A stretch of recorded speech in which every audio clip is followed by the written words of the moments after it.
नमस्कार. Kitchen queens मध्ये तुमच्या सगळ्यांचं खूप खूप स्वागत. अमृता, प्रत्येक गृहिणीला पडलेला एक प्रश्न, तो म्हणजे आज भाजीला काय करायचं. आणि तुला माहितीये का, एवढे भाज्यांचे प्रकार आहेत ना की 365 दिवस जरी केले ना तरी सुद्धा ते संपणार नाहीत. अगदी खरं मनीषा, पण काही भाज्या अशा आहेत ज्या आपल्याला माहितीच नसतात. म्हणजे रानभाज्या म्हण किंवा काही स्पेसिफिक भाज्या आहेत ज्या उन्हाळ्यात येतात, पावसाळ्यात येतात. अशीच एक वेगळ्या प्रकारच्या चवीची रानभाजी आज मनीषा आपल्यासाठी घेऊन आली आहे, पण थोडं आपल्या स्टाईलने सांगूयात. आयुर्वेदिक गुणधर्म असलेली पण पौष्टिक शेंगण्याची भाजी होईल एकदम भारी. चला तर मग करूयात ती घरच्या घरी. आपण ना अमृता, आयुर्वेदिक गुणधर्म असलेली पण पौष्टिक आणि चविष्ट अशी शेंगण्याची भाजी करतोय. आता खूप जणांना ना शेंगण्या म्हणजे काय हेच माहिती नसतं, हो. बरोबर. तर मी इथे तुम्हाला दाखवते की शेंगण्या ह्या कशा असतात. आता हे वेल ह्याचं तुम्हाला ना शेतात नॉर्मली ह्या वेलीवर येतात आणि तुम्ही जर का तोडून ह्या फ्रीज मध्ये ठेवल्या ना तर 2-3 महिने त्याला काही सुद्धा होत नाही. आणि चवीला ह्या थोड्याशा आंबूस असतात आणि खायला एकदम भन्नाट लागतात. ह्याचं तुम्ही लोणचंही घालू शकता, तुम्ही ह्याच्या उसऱ्याही करू शकता. उसऱ्या म्हणजे काय, हलकसं मीठ लावून कापून उन्हात वाळवल्या ना की तुम्ही वर्षभर तळून खाऊ शकता. अशा ह्या बहुगुणी शेंगण्या आहेत, याची आज आपण भाजी करणार आहोत. अमृता, गॅस लावतेस का? शेंगण्याची भाजी करायसाठी आपल्याला एक वाटण करायचं आहे आणि इथे पॅनही गरम झालेला आहे. अमृता, थोडंसं तेल घाल आणि इथे अर्धा वाटी खोबऱ्याचे काप घेतलेले आहेत. सुक्या खोबऱ्याचे काप आहेत, ते आपण भाजून घेणार आहोत. आता ही जी भाजी आहे ही वेगवेगळ्या प्रकारे केली जाते अमृता. मी काय म्हणते, तू तर ही भाजी करून खाच. किती पौष्टिक आहे ना आणि आयुर्वेदिक गुणधर्म असलेली आहे आणि खायला भन्नाट लागते. तू मनीषा मला आता म्हणालीस की करून खा, मी करून नाही खाणार आहे, तू केलेली खाणार मी तुला खाऊ घालते. आपलं खोबरं जे आहे ते भाजलेलं आहे, आपण ते काढून घेऊयात. आपला पॅन गरम आहे. ह्याच पॅन मध्ये मी एक मध्यम आकाराचा कांदा काप करून घेतलेले आहेत. तो पण छान गुलाबी रंग येईपर्यंत आपण परतून घेणार आहोत. कांदाही भाजून झालेला आहे, तोही आपण काय करूया, काढून घेऊया. आता ह्यामध्येच मी काय करते, एक 7 ते 8 लसणाच्या पाकळ्या, त्याच्यानंतर 1 इंच आल्याचा तुकडा, थोडीशी बारीक चिरलेली कोथिंबीर. आता काय करायचं, ह्याचं एक छान असं वाटण तयार करून घ्यायचं. वाटण जे आहे ते वाटून झालेलं आहे, आपण ते काढून घेऊयात. आपण जे खोबरं, कांदा, लसूण, अद्रक आणि ताजी अशी कोथिंबीरीचं जे वाटण केलेलं आहे ना त्याची फाईन अशी पेस्ट तयार करून घेतलेली आहे. आणि तुम्हाला सांगते, जर का थोडंसं पाणी घालून वाटण केलं ना की ते छान असं पेस्ट तयार होते त्याची. आपलं वाटण रेडी आहे, आपण बाजूला काढूयात. शेंगण्या कापायची ना एक पद्धत आहे. आता मी तासभर अगोदर ह्या शेंगण्या पाण्यात घातलेल्या आहेत.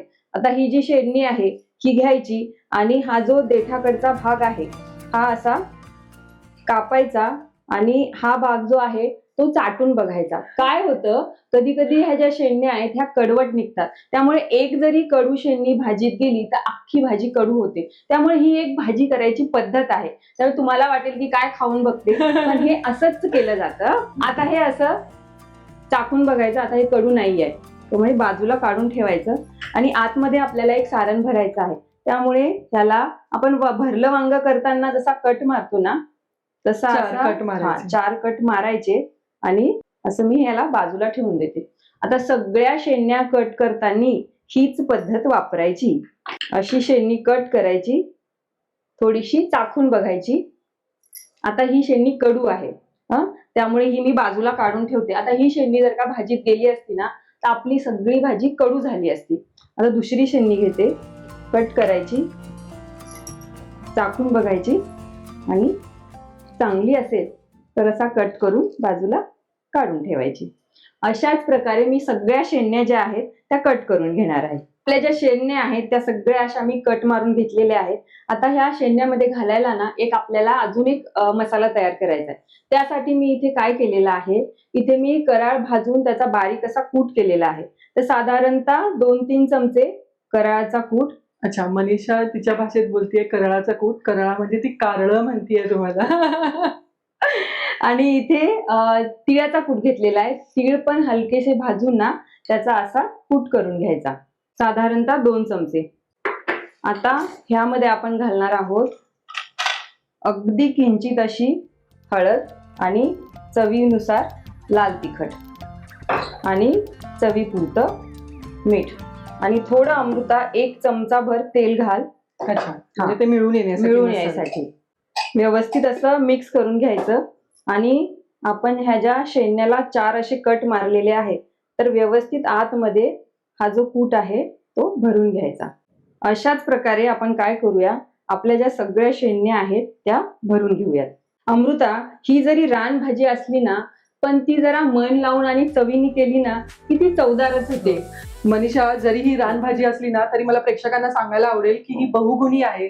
म्हणजे जर तुम्हाला कावीळ झाली असेल किंवा कोणता स्किनचा प्रॉब्लेम झाला असेल, तर हमखास शेण्याची भाजी खायला देतात किंवा शेंगे खायला देतात कुठल्याही फॉर्म मध्ये. तर त्याचा असर खूप चांगला होतो. शेंण्या ज्या आहेत त्या सगळ्या भरून रेडी आहेत. आपलं वाटणही रेडी आहे. आता भाजी कशी करायची ते आपण पाहूयात. अमृता, गॅस लावते. आपण इथे कढई तापत ठेवायला ठेवली आहे. थोडंसं तेल घालूया. आपलं तेल जे आहे ते तापलेलं आहे. आता आपण काय करूयात, अर्धा चमचा मी इथे मोहरी घालते. मोहरी छान तडतडली की आपण जे वाटण केलेलं आहे ते ह्याच्यात घालणार आहोत. हे जे वाटण आहे ते आपल्याला छान तेल सुटेपर्यंत व्यवस्थित असं परतून घ्यायचं आहे. आणि मला म्हणजे हा मसाला परतायला पण खूप जास्त वेळ नाही लागणार. ऑलरेडी तू सगळं परतून घेतलं.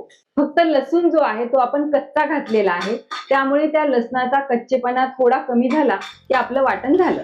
आपला जो मसाला आहे तो बघ अमृता, व्यवस्थित छान खमंग असा तेल सुटेपर्यंत आपण भाजलेला आहे. आता काय करूयात, ह्यात सगळे ना सुके मसाले आपण ऍड करूयात. इथे मी अर्धा चमचा हळद, आवडीनुसार लाल तिखट, 1 चमचा भर धण्याची पूड आणि असा ठेवणीतला हा काळा मसाला. तुमच्याकडे काळा मसाला नसेल तर कांदा लसूण मसाला किंवा जो तुमचा गरम मसाला आहे ना तो घातला तरी चालेल. आता मी इथे साधारणतः 1.5 चमचा काळा मसाला घातलेला आहे. काय करायचं, सगळं व्यवस्थित मिक्स करून घ्यायचं. आणि अमृता काय कर, याला फक्त ना एक 2-3 चमचे पाणी घाल. बस बस. अजून याला एक अर्धा मिनिट याला व्यवस्थित परतून घेऊया. तू पाणी का घालायला लावलंस मनीषा? मसाला जळत नाही आणि त्याचा खमंगपणा अजून वाढतो. आता काय करूयात, आपण ह्याला अर्धा मिनिट तेल सुटेपर्यंत याला परत एकदा छान असं भाजून घेऊयात. आता त्यामध्ये चवीनुसार मीठ. शेंण्यात सारण भरताना आपण मीठ घातलेलं आहे, त्यामुळे मीठ जरा बेताने घालायचं. आणि ताजी अशी थोडीशी कोथिंबीर. हे सगळं मिक्स करूया. आणि आपल्या ज्या शेंण्या आहेत त्या ह्या मसाल्यात घालूयात. अच्छा, म्हणजे इथे तू शेंण्यात भरायला वेगळा मसाला आणि फोडणीला वेगळा मसाला घातलेला आहे. शेंण्यात काय आहे, फक्त तीळ आणि कराळाचा कूट आहे. बाकी जो मसाला आहे तो आपण सगळा फोडणीत घातलेला आहे. आता हे छान मिक्स करायचं आणि ह्याला ना झाकण ठेवून 1-2 मिनिटं वाफ होऊ द्यायची. तर ती 1-2 मिनिटं होऊ देणार आहोत. 2 मिनिटं झालेली आहेत. परत ह्या शेंण्या थोड्याशा मिक्स करून घेऊया. आणि अमृता, फक्त एक पळीभर पाणी घाल. अच्छा, गरम पाणी घालायचं ना? हो, गरम पाणी घाल. लागेल अजून? थोडंसं घाल अजून. आता परत याला ना आपण 2 ते 3 मिनिटं परत झाकण ठेवून याला वाफेवरती आपण होऊ देणार आहोत. अच्छा, आपल्या शेंण्या ज्या आहेत त्या नरम झाल्या आहेत की नाही ते आपण बघूया.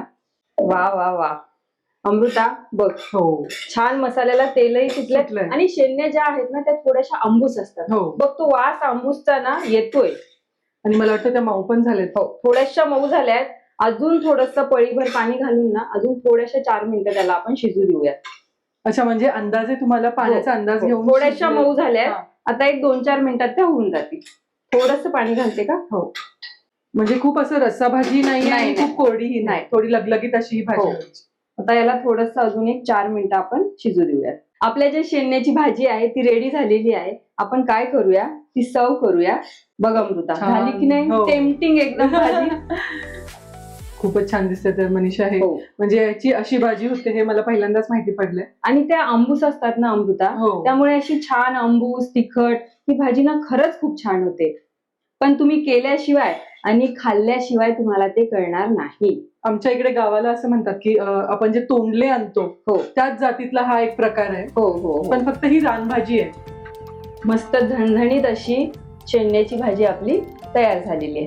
आता फक्त ह्याच्यावरती बारीक कापलेली अगदी थोडीशी कोथिंबीर, बस. मनीषा, मी पहिल्यांदाच ही शेंगाची भाजी चाखली आहे आणि तुला सांगते टेस्ट इतकी छान आहे ना, म्हणजे प्रत्येक तू जो मसाला घातलास त्याची चव येते वेगळी वेगळी, आणि शेंगांना तर खूपच छान चव आहे. बघ अमृता, आज ही भाजी तू पहिल्यांदा खाल्लीस आणि ती तुला आवडली की हो. नाही, मी तुम्हालाही सांगते, अशा काही पदार्थ किंवा अशा काही रेसिपीज ज्या तुमच्याकडे असतील, ज्या आम्हाला माहित नाही, तर कमेंट मध्ये ना आम्हाला नक्की सांगा. अशी भाज्यांची रेसिपींची देवाणघेवाण करायला ना आम्हाला खूप आवडेल आणि त्या सगळ्यांना सांगायलाही आवडेल. अशा छान छान रेसिपीज आम्ही तुम्हाला दाखवत राहू. पण त्यासाठी तुम्हाला काय करावं लागेल, तुम्हाला आमच्या चॅनलला लाईक, शेअर आणि सबस्क्राईब करावं लागेल आणि पाहत राहा किचन क्वीन्स.